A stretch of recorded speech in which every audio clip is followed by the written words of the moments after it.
Let's see question number 3. What does this question say?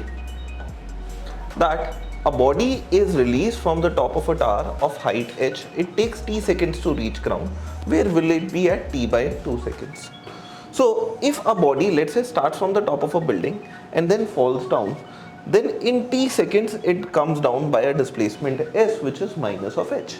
So for 0 to t seconds, what we can see is that the displacement is minus of h, which is equal to minus of half into g into t square. So time t would be equal to square root of 2h by g. This is what we used and how we figured out the time for entire fall.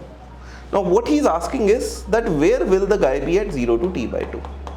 Remember then, in any accelerated motion, in the first half you go slowly, so you cover less distance, but in the next half you go quickly because your speeds continuously keeps on increasing, so you cover more ground in the next half and lesser ground in the first half.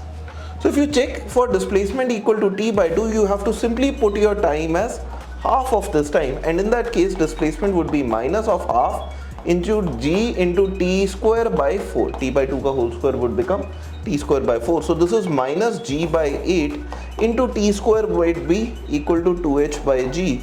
G and g gets cancelled, 2 and 4 gets cancelled, so this is equal to minus of h by 4.